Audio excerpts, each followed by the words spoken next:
Bonjour à tous, nous sommes en direct du Salon de l'Agriculture à Paris et nous allons aujourd'hui à la rencontre des agriculteurs et des producteurs du Maine-et-Loire. Suivez-moi.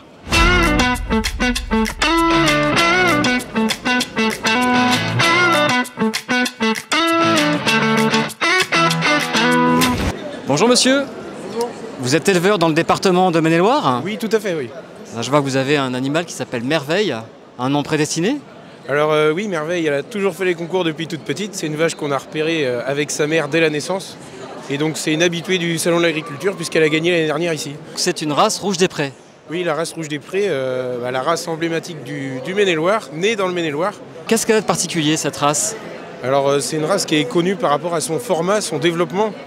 Et c'est une race liée à un terroir, une des 4 seules races qui a une AOP. Est-ce qu'on peut dire que le goût de la viande est lié à notre terroir? Cette AOP a été obtenue car notre viande a un goût particulier par rapport aux autres viandes. Et une AOP est liée à un terroir, donc effectivement, oui, le terroir joue évidemment. On peut dire que l'herbe est plus verte chez nous? Toujours plus verte que chez les autres, avec la rouge des prés. Bonjour madame, vous avez un stand qui est magnifique avec une diversité de produits qui est impressionnante. Vous êtes apiculteur à quel endroit? On est apiculteur dans le Maine-et-Loire, auprès de Saumur, dans un petit village qui s'appelle La Breille-les-Pins exactement. Et en quoi ce terroir est-il favorable pour la production de miel? Alors on a la chance d'être entouré de châtaigniers notamment, d'avoir beaucoup de forêts à proximité, donc nos ruches sont dans un environnement vraiment privilégié. On a plus d'une vingtaine de variétés de miel différents. D'un côté, on a des ruchers qui sont fixes, qui peuvent être à proximité de certaines fleurs ou de certains arbres, ce qui nous permet d'avoir quand même une diversité de miel. Et puis on travaille également avec des agriculteurs qui, par exemple, vont mettre des parcelles de sarrasin, par exemple. Et ça nous permet de cibler la mielée en particulier. C'est pour ça qu'on arrive à avoir une belle diversité de produits. Donc des fiers représentants du territoire. Tout à fait, très fiers. Merci beaucoup. Ça sent très très bon par ici. Une bonne odeur d'Anjou. Bonjour monsieur, je vois que vous êtes artisan glacier et confiseur. Tout à fait, oui. Effectivement, on fait du caramel au beurre salé et des glaces nous-mêmes, traditionnelles.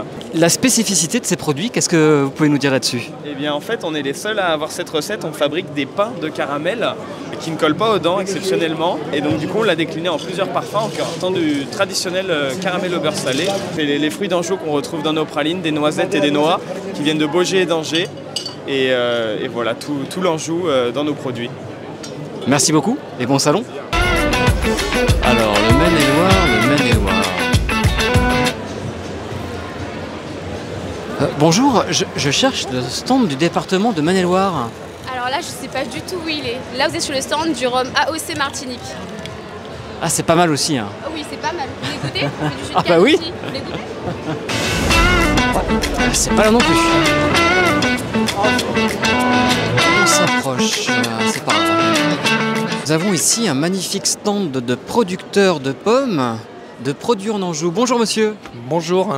Est-ce que vous pouvez nous dire pourquoi la pomme s'appelle la Magic Star? Parce qu'elle est magique et c'est la star de nos pommes. Elle est magique pourquoi? Parce qu'elle a un goût exceptionnel, un équilibre sucré-acidulé qui est absolument formidable. Et c'est la star de nos pommes parce que naturellement elle est résistante à la maladie de la pire de la pomme, qui est un champignon qui s'appelle la tavelure. Et donc les deux choses ensemble font que c'est une magique star. Bonjour madame, vous êtes une fière représentante de l'Anjou puisque vous avez gagné le grand prix d'honneur de la race rouge des prés. Est-ce que vous êtes fière de ça?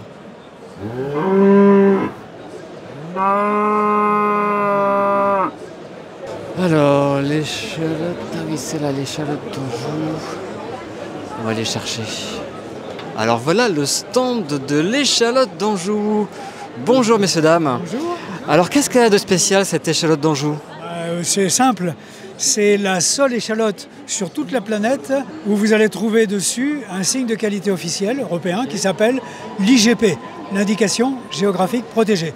Un cahier des charges très strict qui vous prouve que c'est vraiment une échalote qui vient de notre région, l'Anjou, qui a été cultivée entre Angers et Saumur sur les bords de la Loire et qui garantit d'avoir sur le plan gustatif au moins 16% de matière sèche, c'est-à-dire une grande force aromatique qui fait que c'est la meilleure des échalotes, de l'échalote traditionnelle française.